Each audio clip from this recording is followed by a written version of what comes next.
Well, friends, happy Monday.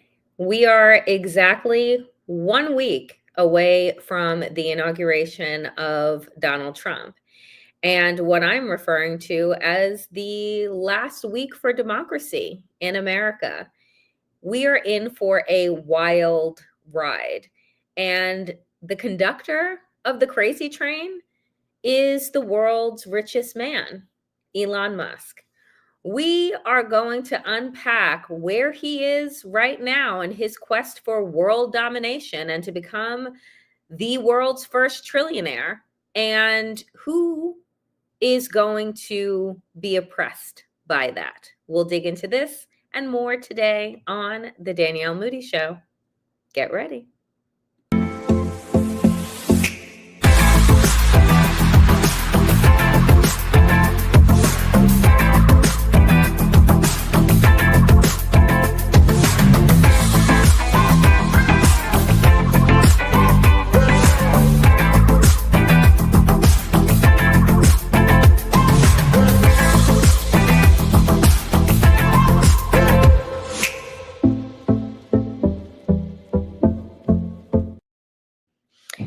Hello, dear friends, and happy Monday to all of you. I cannot believe that Donald Trump is going to be standing on the steps of the Capitol building, the one that he told people to go run up, climb up, beat back police, and go take their country back, and be claiming the presidency a week from today. On Martin Luther King's Day, no less, because America, my God, you just don't have enough jokes for us, do you? And as we get started today, I can't help but think about headline after headline that I woke up to this morning about, guess who? Not the president-elect or his invisible vice president. Has anybody seen JD Vance? Has anybody heard from him? I haven't. But this man right here, Elon Musk, who is on every single side of Donald Trump right now, he is like a fucking barnacle of MAGA. Everywhere Donald Trump goes, you look to your left and your right, and there is Elon Musk. Everywhere that you look for a far right movement around the world, and there you look, and there is Elon Musk. He is everywhere and taking on everything. And what is crazy is that he is unelected and has more power than Donald Trump, than Putin, than all world leaders combined. Why? Because his fortune, his ballooned fortune, allows him to move through the world entirely unchecked, with world leaders begging him to give access to SpaceX, give access to Twitter, give access to X, Y, and Z. And so he just moves around entirely unchecked. And there is a great piece right now that is at Wired by Victoria Elliott. And I implore everyone to go ahead and read it. Elon Musk's quest for domination has gone global. Having established power over Republican politics in the US, the industrialist is now intervening in European politics and is himself becoming a leader of the international far right. Folks, I want us to take pause for a minute and think about this. That Elon Musk picks up the phone, calls Vladimir Putin, goes ahead, hollers at Viktor Orban in Hungary, goes ahead, picks up the phone, and is talking to Venezuela, talking to the far right in Germany. Again, he has no party. His only allegiance is to money, to greed. His desire for wealth is like nothing we've ever seen. I continue to make the example of my old school favorite 1980s childhood movie, the never-ending story. Elon Musk is the nothing that is gobbling up nation after nation, buying president and prime minister after president and prime minister. Also, he can be crowned the world's first trillionaire. And so in this piece, Victoria interviews Joao Vieira Magalhães, who is assistant professor of media, politics, and democracy. And they say this, quote, "We should understand Musk as a sort of international far-right leader. He is an articulator of a truly international far-right movement, which of course already exists, but in a way that's way more fragmented."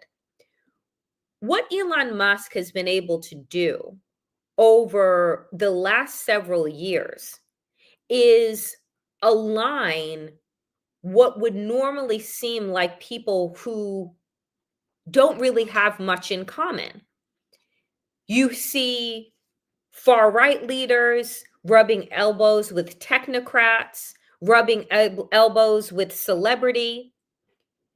And what they all have in common is Elon Musk, right? I think that I talked about this before over the holidays. If you're on Instagram, right, or any of the media platforms, you see celebrities posting their holidays. I can count at least 3 or 4 celebrities that I have followed who were posting Cybertrucks, like their brand new spanking Cybertrucks. And I'm thinking to myself, have you all not seen the stories of Elon Musk? Do we not know that he is like a far-right agitator at this time, and you posting your brand new shit box, because that's exactly what the hell it looks like, is so tone deaf and out of step with like regular people? But again, if you are a billionaire or very high up in the multi-millionaire, what do you care what regular people think about you? And so you see when you fly into the West Coast, all you see everywhere, Tesla this, Tesla that. Elon Musk is literally in every facet of life. He has billions of dollars worth of government contracts. He can shut off Starlink like he has done, and then the Ukrainians don't know where the Russians are and where they can be on the defense or on the offense, because he has control over the internet. And I am not too old to remember when Elon Musk is getting all of the headlines from the Hollywood Reporter to the Wall Street Journal and all the places in between, hailing his genius, opening the doors, literally giving him unfettered power and unfettered access into America's deepest secrets. He has full-blown security clearance. And so now it's not enough that he is worth an estimated $400 billion. That's not enough for him. It's not enough that his name is everywhere. No. Elon Musk is making it his goal to create a unified, global, aligned, far-right movement that he is at the center of. America has become one of his crown jewels. It only cost him $270 million to buy the US presidency. That's chump change for him. He probably found that in his couch. And so now, as we're moving forward and we're recognizing, no, this isn't just about quote unquote deregulation. This is about domination.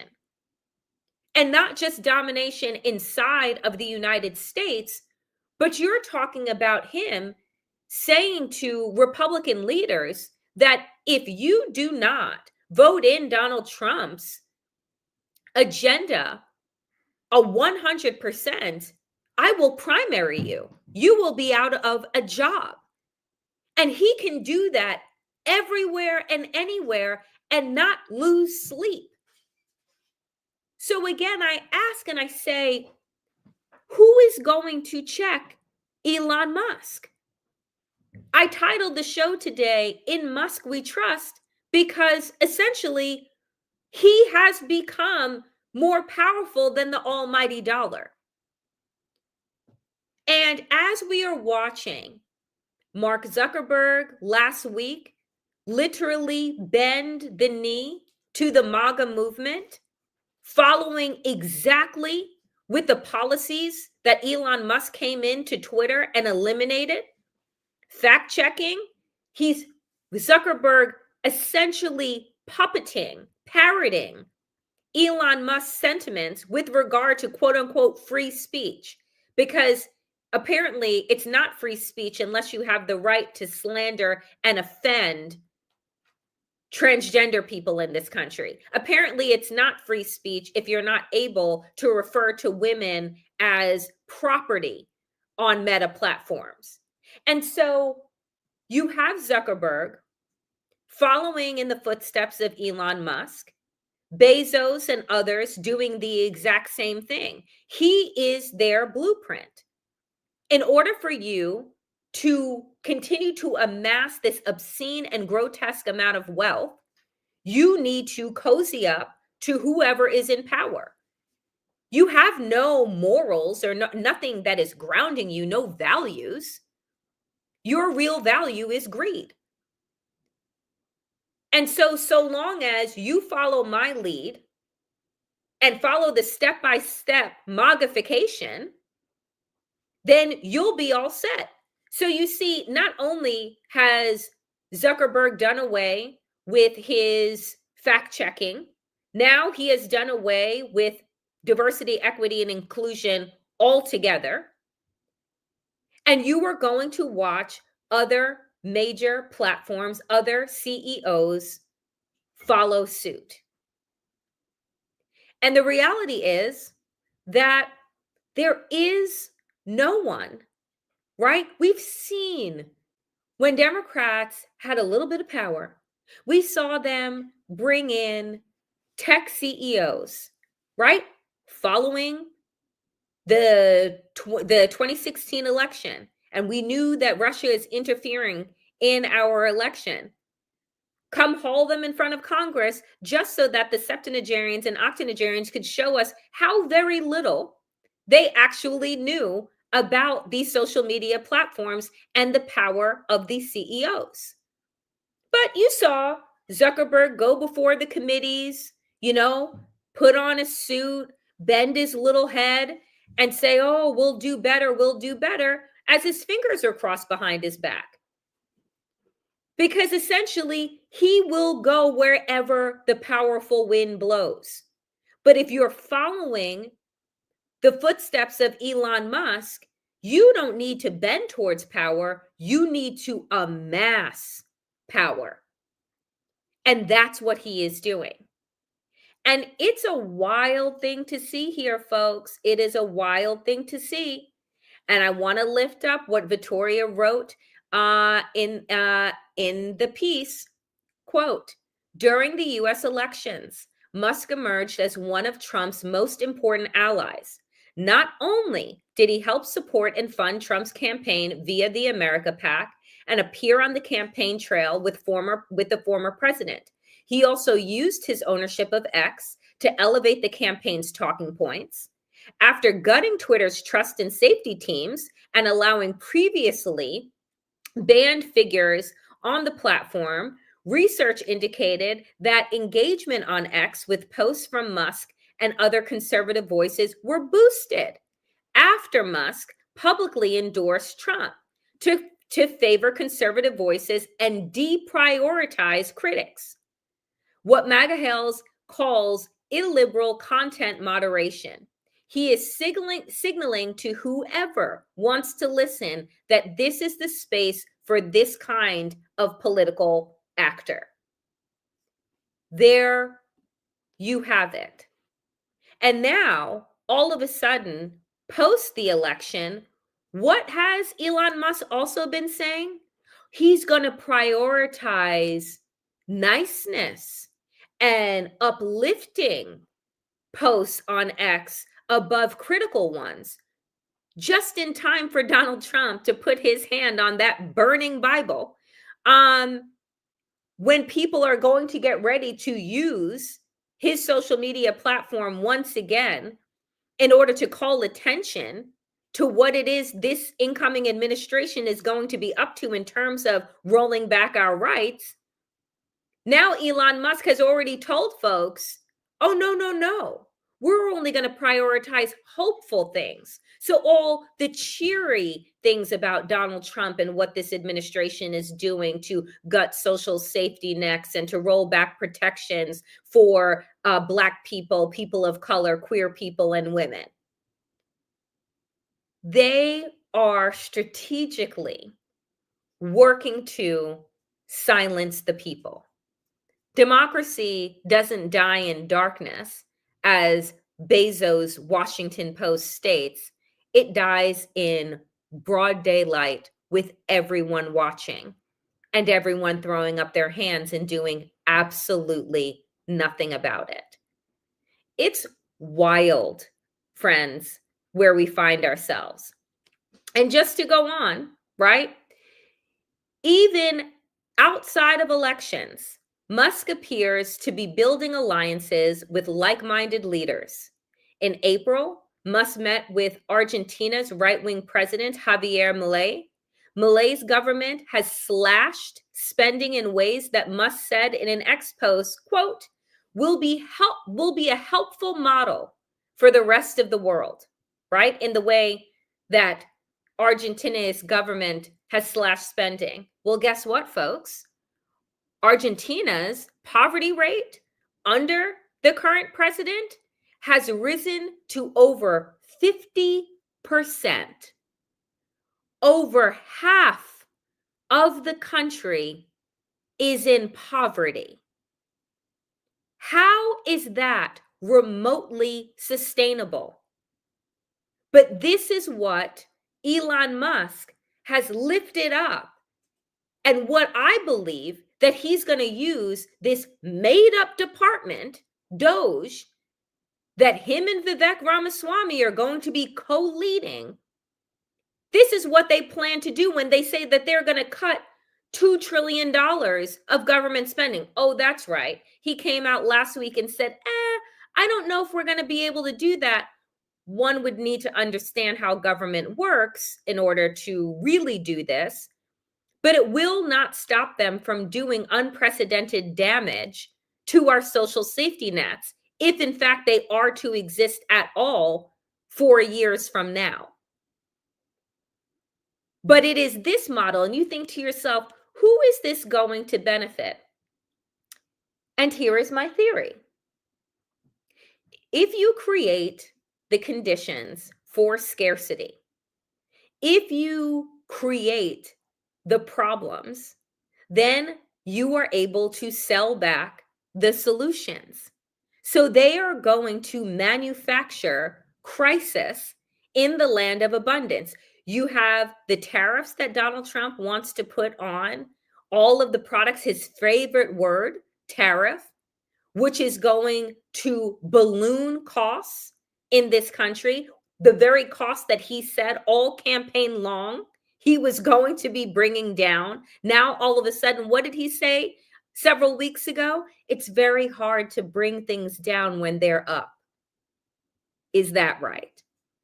But once again, as Joe Biden and Senator Elizabeth Warren posted recently, Donald Trump is inheriting an incredibly healthy, robust economy that is the envy of the world. And he is going to do worse than he did the first time when he added, I think it was $9 trillion worth of debt to our economy because of the greedy, greedy billionaires that he cannot seem to appease enough. You see, they voted him back in because their tax cuts that he gave them are getting ready to expire. And so he needs to reinstitute new ones that will, of course, again, increase everything for us while decreasing what it is that the billionaires pay back to the country, to their workers in the form of taxes. So if you manufacture this kind of austerity and you create this sense of crabs in a barrel where we're all fighting over scraps because we believe that there isn't enough to go around, then guess who gets to run roughshod all over the country while the rest of us are fighting over the crumbs? The broligarch. This is what Elon Musk is setting up. And then when you do away with workers' protections, you do away with workers' rights, right? Where people are unable to unionize, when they're unable to ask for decent working conditions and a living wage, then you're able to drop, right, their income because they're just happy to have a job, and you're able to exploit people and increase your wealth while everyone else is hanging on by a thread. That is the Musk plan. And in order to pay for their next round of billionaire tax cuts, they are looking at Medicaid, they're looking at Social Security, they'll be looking at the very things that we pay taxes for in order to receive later in life, or for those that are most marginalized and underserved. They won't touch the Pentagon, of course, with their ballooned budget, where they could absolutely, I'm certain, cut waste. But no, because that is where Elon Musk has billions of dollars worth of contracts. So he's not going to touch the very department that allows him to thrive and receive welfare. This setup is wild. And it is just moving according to plan right now, which is where we find ourselves when I'm waking up in the morning and in agreement with Steve Bannon. You definitely know hell is on the way to freezing over the way that Atlanta did over the weekend. Here is what Steve Bannon has said recently. Peter Thiel, David Sachs, Elon Musk, and all the white South Africans go back to South Africa. Why do we have the most racist people on earth, white South Africans, making any comments at all on what goes on in the United States? Oh my.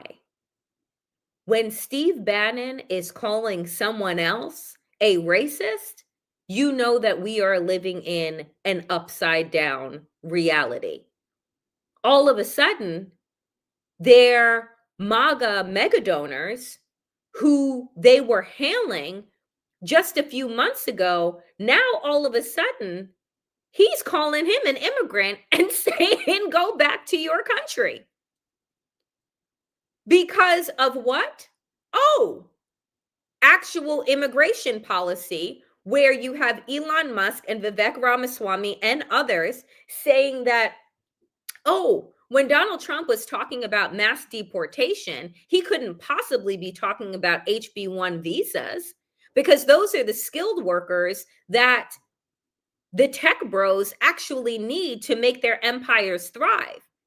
And what did Elon Musk and Vivek say over the last couple of weeks?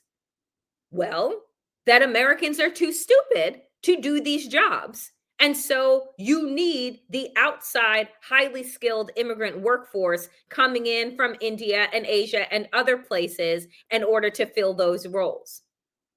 Steve Bannon and the base of MAGA took great offense to being called a bunch of dodo birds. And it is wild because you have this false identity around white supremacy, where in fact, if you were in any which way supreme, you wouldn't need to create obstacles to disadvantage groups of people because in your mindset, they wouldn't even be able to achieve nearly the heights of success that white men in America have achieved. So why create the obstacles in the first place, knowing that everyone isn't as smart as you are?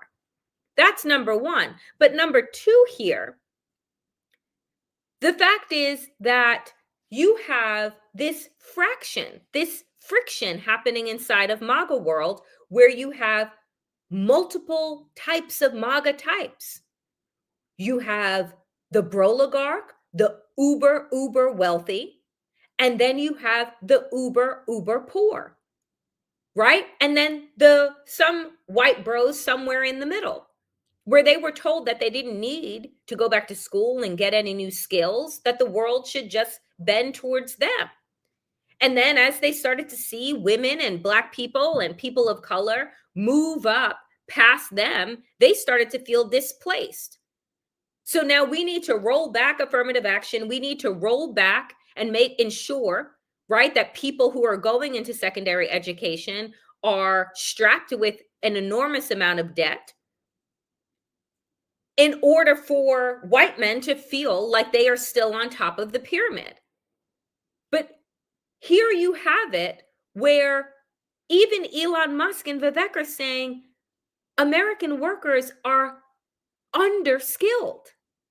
Now, while Democrats will say to you, American workers need to have investment into science, technology, right? Engineering and math, need to have some type of investment into building a pipeline of success in industries where we are not largely represented. These people are like, no, gut the Department of Education, take that money and give it to the rich, and we'll just import the labor that we need. And this is where Steve Bannon is like, no, we want all y'all gone. So we want no one coming in.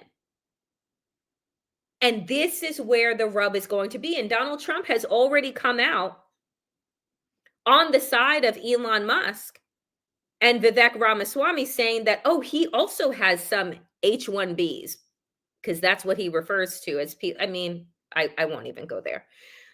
Nonetheless, this is where the divide is. And Steve Bannon is laying his sword in the ground and saying, quote, I will get Elon Musk kicked out by the time he's inaugurated, referring obviously to Donald Trump. He won't have a blue pass with full access to the White House. He'll be like everyone else. Well, tick, tick, tick tock. You have a week to go. Do we think that Steve Bannon is going to be able to get rid of Elon Musk? And also in this interview that he did with an Italian outlet, Steve Bannon was like, I was willing to tolerate Elon simply for the way that he was able to donate to Trump, but I'm no longer willing to tolerate him anymore. Where do we think that Donald Trump is going to fall in all of this? One, I said this earlier on Democracy-ish with Waj, that I'm certain Donald Trump loves people fighting over him. Narcissists and egomaniacs usually do. And Donald Trump creates the climate of a mob boss where no one can trust anyone, and it is cutthroat. So the idea that you have two of his top, most notable advisors going at it in the public sphere, I'm certain he loves it. But at the end of the day, is he going to go where the money is, where his sugar daddy is? Or is he going to go where Steve Bannon is? And me, I'm like, this fight is out of my tax bracket. So I'm just sitting around waiting for the whole shit to combust, to be honest. I think it'll take a while, but at some point, this entire MAGA train is going to fall off the rails. You cannot have this amount of ego, narcissism, and crazy in the same group and think that a kumbaya is going to break out and all will be well. We saw this with the House of Representatives and Republican control. What did the Freedom Caucus come in and do? Blow up Kevin McCarthy's speakership because they didn't like him. They're not about governing, folks. They're not about like what is best for quote unquote MAGA. They're all in it for themselves and their own special interests. And my thought is that Donald Trump is going to go where the gravy train goes. Because at the end of the day, he is the biggest grifter. But I also believe that Elon Musk may get to a place where Donald Trump doesn't like Democrats and the world referring to him as the president-elect or referring to him as President Musk. And I'm saying if Democrats have any type of sense whatsoever, you will exploit this divide for all that it's worth.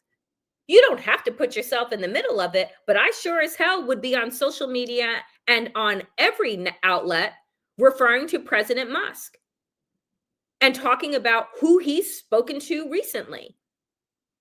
Oh, has he been on the phone with the UK? Is he talking to Germany? And making it look like it looks right now to me that Donald Trump is just along for the get along. Because we all know the only reason why this man ran again was because it was the only way for him to stay out of jail. And he has successfully done that. His cases are gone with the wind. So he has the benefit of the best of both worlds right now. He has his top advisors fighting over him. He has Elon Musk in his pocket. And he ain't going to jail. So he's just sitting there eating French fries and watching it all play out. The people who are going to be on the losing end of this are the people of the United States as they begin to wake up to the fact that democracy is gone. The man isn't even in office yet, but this is where we are. This is what we have to look forward to the next 4 years plus. Donald Trump retweeting fake AI pictures in the midst of a compounded crisis that we are all seeing unfold in Los Angeles. Trump was right, and it's on fire. I mean, that's pretty much as good as the Cybertruck being on fire in front of his building. But this is what they will do. We will have more disasters. They will cause more disruption, more disinformation, and more friction than they actually do anything that is worth a fucking damn. Speaking of which, for all of the things that have been said about Mexicans, right? Donald Trump made his campaign back in 2015 about Mexico not sending their best. They're sending quote unquote rapists and murderers and this, that, and the other thing. You would think that then what I'm about to show you wouldn't actually be a thing. But some people are clearly better than me, this is an image of Mexican firefighters coming to aid California. They are playing music and they are there to help alongside, the 30% of incarcerated firefighters that are fighting these fires, along with the Canadians that Donald Trump is trying to turn into the 51st state. Mexican firefighters have done more to fight for and fight against these brush fires than Republicans have done to fan the flames of them. And it's just, once again, people are better than I am because I just would not. Here you have Mexican firefighters and military personnel are heading to Los Angeles to help battle the devastating wildfires. And, we want to say that they're heroic and thank you for their support. And once again, President Scheinbaum, who came out and told Donald Trump where to go, says this shows her country in solidarity with the people of California. And I just wonder how long this solidarity will hold with any of our allies moving forward after the 20th of January, because we are truly, truly in for it. And as I close out today, folks, I posted this morning on Blue Sky and then again on Instagram. And so hopefully you are following me in those places, but I wanted to make sure that I brought it to you here today, which is this, because I woke up feeling kind of this looming sense of doom that is hanging over my head. And I said this, it hit me this morning that this week is the last week we have a democracy. The last week we have a functional government where those employed are there because they want to help the American public. I want us to take this in, journal, audio record so that we remember how it feels. We will need grounding in the coming days, weeks, and years ahead that allow us to remember why government exists and what its function is supposed to be. I implore all of us to take physical note of the prices, attitudes, and feelings. Remember to remember. Things will decay quickly. The point of MAGA and Trump is pain and suffering that will lead to hopelessness and apathy. Remembering and aspiring to better days will be our superpower. Centering joy and building communities in real life will be our balm. So remember to remember what is right and what is wrong and what is true. That is what I will leave you with today. And I say that it is incredibly, incredibly important for us to remember, because the purpose of disinformation and misinformation, and as was stated by MAGA to flood the zone, is for us to forget our power, to forget our purpose, to forget our commitment to democracy. And, you have to look sometimes at these places like our various social media platforms as our kind of living time capsules. So if we do not take note of this last week, of how we are feeling, of what is happening, of where our economy is, then in a few weeks or a few months' time, as we're just trying to keep our heads above water, we will forget what the purpose is of government and what it means to live inside of a democracy governed for and by the people. So in order for us to chart a path forward, we need to have some centering and grounding in where we are right now so that we can remember to remember. That is it for me today, dear friends, on the Danielle Moodie Show. As always, power to the people, and to all the people power. Get woke, stay sane, and in these incredibly dangerous times, dear friends, do stay safe. I will be back tomorrow, 5 p.m. Eastern, for Town Hall Tuesday. So make sure that you come with your questions at the end of the show, where I spend 15 to 20 minutes trying to get to as many of your questions as possible.